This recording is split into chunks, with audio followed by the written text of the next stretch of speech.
That's right, Adrian. Of course, several leading politicians were at that vigil last night, and they were booed at. Past political decisions made their presence appear hollow to many. Prime Minister Justin Trudeau was booed. So was Conservative leader Erin O'Toole.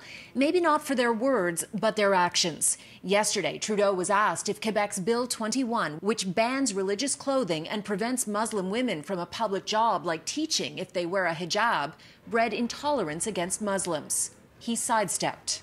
There are many questions that people across the country will be asking themselves. Mustafa Hassan drove from Milton to be at last night's vigil for the Muslim family shattered by violence. He yelled shame at Trudeau from the crowd. He's only here for the attention and to show that he's here to support, and it's all an act. The reality is federal leaders have tiptoed around Quebec's Bill 21 for fear of alienating the province, which has Canada's second biggest voting bloc behind Ontario. And it is obvious to many. I need more action, less words.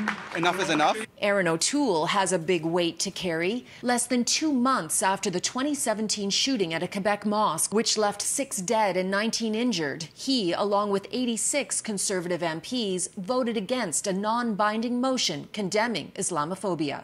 I'd like to see the government put in more money to stop Islamophobia.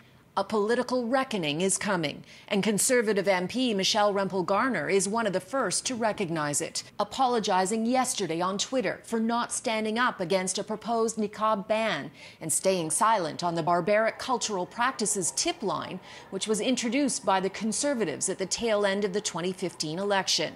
She is promising to do better, writing, "I humble myself and ask forgiveness." Premier Doug Ford was also booed last night. He has been heavily criticized for posing in this photo with Faith Goldy, a white supremacist, and not condemning Charles McVety, a social conservative who helped him win the PC leadership for expressing Islamophobic views. You know, yesterday I asked the Prime Minister, the Premier, and the Mayor to make sure that they do everything they can within their power to make sure this never ever happens again. Mohammed Salih is a local London City Councillor. When you think about it, across the country, white supremacists and racists have been living rent-free with almost impunity at times, and it's really time to call them out, and it's really time to end and to eradicate that ideology and that way of life. Canada prides itself on multiculturalism, but the pandemic has exposed so many inequities. And just in the last year, this country has had to grapple with anti-black racism after George Floyd's murder, racism against Asian people, this country's history of shameful treatment of Indigenous people, and now Islamophobia. It is all coming to a head, and politicians are being called on to make real, meaningful change.